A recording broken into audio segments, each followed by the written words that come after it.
Mes très chers frères et sœurs, amis fidèles du parvis du Seigneur, paix et bien, dans le nom de notre Seigneur Jésus-Christ, une seule chose je nous propose aujourd'hui pour notre méditation, Mariam, de la fille à la femme. Dans l'évangile extrait de Saint Luc au chapitre 1er, les versets 26 à 38, Saint Luc nous dit, au 6e mois d'Élisabeth, l'ange Gabriel fut envoyé par Dieu dans une ville de Galilée, appelée Nazareth, à une jeune fille, une vierge accordée en mariage à un homme de la maison de David, appelé Joseph, et le nom de la jeune fille était Marie. Ce fragment retrace l'économie du salut. Saint Luc retrace en résumé l'histoire annoncée depuis la Genèse au chapitre 3, le verset 15. Je mettrai une hostilité entre toi et la femme. Dieu annonçait un combat entre Satan et la femme, un combat remporté d'avance par la femme et sa descendance.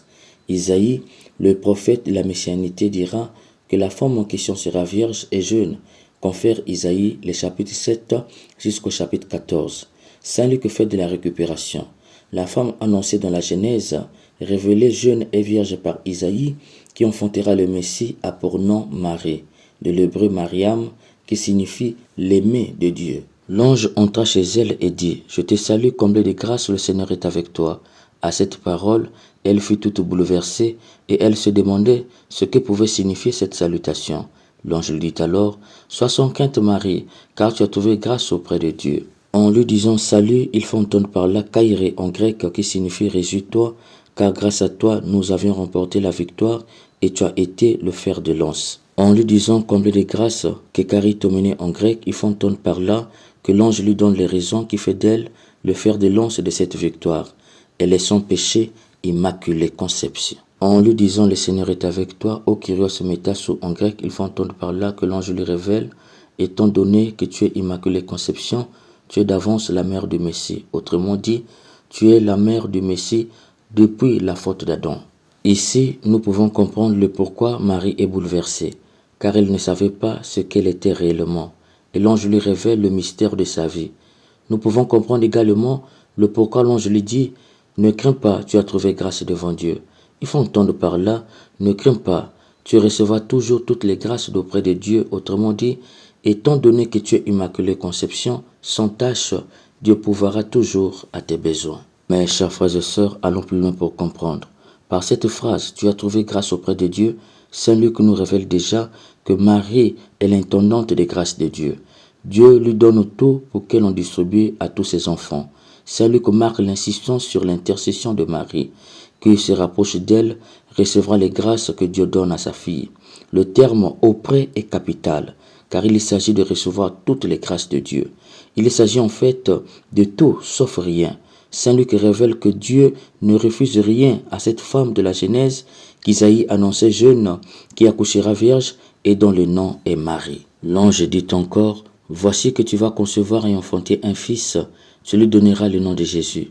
Il sera grand, il sera appelé fils du Très-Haut, le Seigneur lui donnera le trône de David son père, il régnera pour toujours sur la maison de Jacob, et son règne n'aura pas de fin. » Par ce fragment, l'ange révèle à Marie la mission de l'enfant Dieu qu'elle va donner au monde. Il s'agit d'un bien du monde et non seulement pour elle. Il s'appellera Jésus, Yehosha en hébreu, qui veut dire Dieu sauve. Il s'agit de sa mission, il sera le sauveur du monde. Il sera grand. Il s'agit non pas de la grandeur dans le cadre de la puissance, il s'agit de la grandeur dans le sens de l'aîné. Un retour à la Genèse où Dieu annonçait il qui sortira de la femme, c'est-à-dire le premier-né des enfants de la femme. Et la femme en question, c'est Marie. Il faut comprendre par il sera grand, il sera l'aîné de tous les enfants de la femme. Marie savait en avance ce que Jésus fera sur la croix lorsqu'il dira « Femme, voici ton fils » et Jean, voici ta mère. En réalité, Marie savait en avance que tous les frères et toutes les sœurs de son fils seront ses enfants. Il sera appelé fils du Très-Haut. Rappelons-nous que personne ne l'appelait ainsi. La majorité ne voyait en lui qu'un prophète et non le fils de Dieu. Ici, l'ange révèle la nature de Jésus.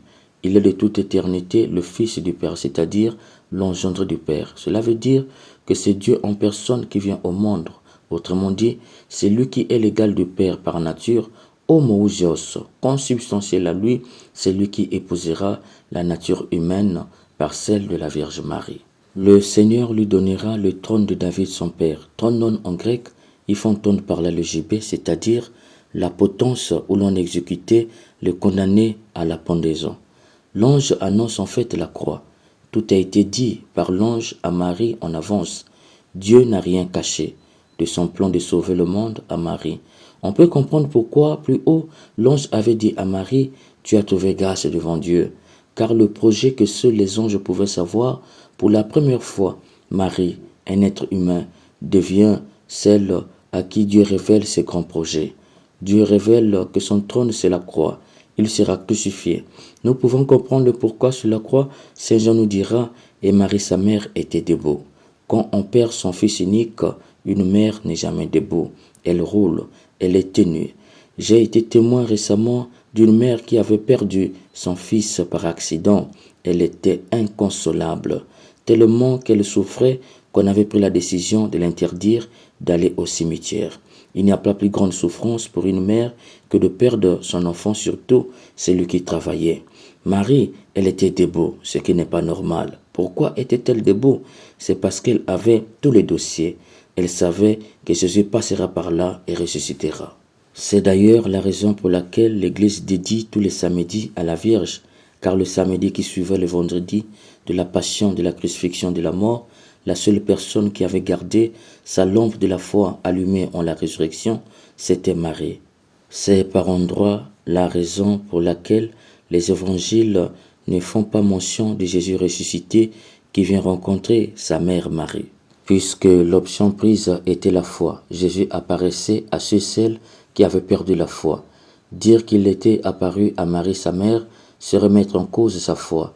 C'était donc une question de théologie. C'est pourquoi les évangiles ne font pas mention de Jésus qui apparaît à la Vierge Marie, bien que nous savions tous que la première personne à qui Jésus est apparu était sa mère. C'était en réalité une question de fidélité à une option prise. Mes chers frères et sœurs, par cette première partie, nous voyons que Marie est la fille aimée de Dieu. Dieu l'aime tellement qu'il ne la prive d'aucune grâce. Oui, Dieu aime tellement Marie qu'il n'a pas peur de lui révéler les grands secrets du salut du monde. C'est d'ailleurs la raison pour laquelle elle est appelée Mariam, c'est-à-dire l'aimée de Dieu. Même en français, lorsqu'on renverse les lettres de son nom Marie, on trouve aimée. De l'hébreu comme en français, via le grec, elle est l'aimée de Dieu. Une sainte qui a reçu la visite de Jésus dira à propos, Jésus m'a dit d'aimer sa mère. Elle est l'homme tel que mon père le voulait avant le péché d'Adam. Dès qu'elle est née, Dieu, mon père, pouvait regarder le monde enfin sans dédain. Moi, ton Jésus, je suis saint, et ma sainteté avait besoin d'une chair sainte pour m'accueillir. Je serais né d'une femme ordinaire, elle serait décédée.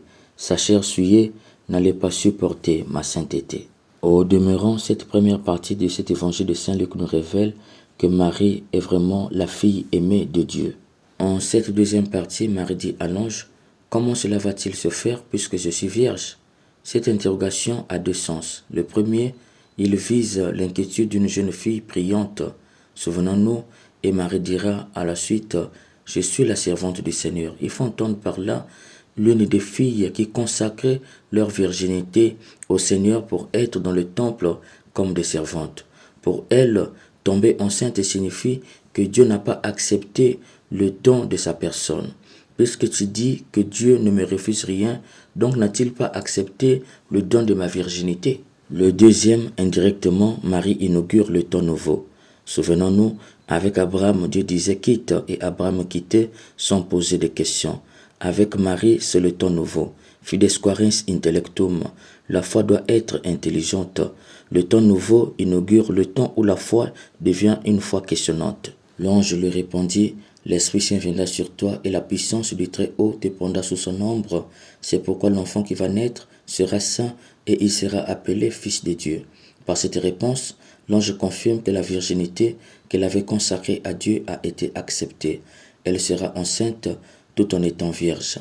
C'est pourquoi quand j'entends les gens dire « Marie n'est pas restée vierge », après l'accouchement, j'ai pitié d'eux. On te dit que l'enfant va entrer par une porte fermée et c'est sa sortie par une porte fermée qui t'étonne. J'ose croire que tu es normal, sinon tout me porte à dire que tu es anormal. En plus, l'ange te dit que sa virginité a été acceptée, mais tu restes étonné d'entendre que Joseph l'avait respectée. Tu penses que Joseph était pervers comme toi. Bref, l'ange en disant l'Esprit Saint viendra sur toi et la puissance du Très-Haut te prendra sous son ombre, en hébreu, couvrir de son ombre, il faut entendre par là faire porter un voile. Cela symbolise le mariage. Ce que l'ange dit ici, c'est très fort. Il faut entendre par là que l'ange révèle à Marie qu'elle est l'épouse du Saint-Esprit. Car c'est lui qui la couvrira de son ombre. Il faut entendre par là qu'il la mettra le voile du mariage, d'où l'enfant sera saint. Du coup, Marie passe de la fille aimée de Dieu à l'épouse du Saint-Esprit. Un pervers me dira à coup sûr comment c'est possible, mon père. Mais mon cher, je n'invente rien, c'est la parole de Dieu qui le dit. Ce que tu dois enlever de ta tête, c'est les clichés des couples humains. Il s'agit d'un mariage entre Dieu et sa créature, une rencontre entre le ciel et la terre. Marie, l'épouse du Saint-Esprit, d'ailleurs on trouve cela dans sa litanie. Il faut entendre par là l'humanité qui se donne à Dieu pour enfanter les enfants de Dieu dans la foi. D'où je répète encore, qui n'est pas enfant de Marie n'est pas enfant de Dieu. C'est elle qui donne au Père les enfants par l'action du Saint-Esprit qui nous transforme à l'image de Jésus. Mes chers frères et sœurs, nous voyons par cette deuxième partie Marie qui devient l'épouse du Saint-Esprit. Dieu veut que nous soyons tous moulus dans la moule qui a fait Jésus. C'est pourquoi j'ai dit Mariam, de la fille à l'épouse. Mes chers amis, Marie, fille de Dieu, est l'aimée de Dieu, c'est-à-dire celle que Dieu ne refuse rien. Étant l'épouse du Saint-Esprit, elle est l'unique moule par laquelle l'Esprit Saint fait de nous des alters Christi. Nous sommes invités à nous laisser façonner par l'Esprit Saint dans cette moule qui a donné Jésus pour être nous aussi de Jésus-Christ de notre temps. Nous sommes enfin invités à creuser notre relation avec Marie, notre mère. Cher ami, qui a Marie gagne doublement. D'abord les grâces que Dieu ne refuse jamais à sa fille.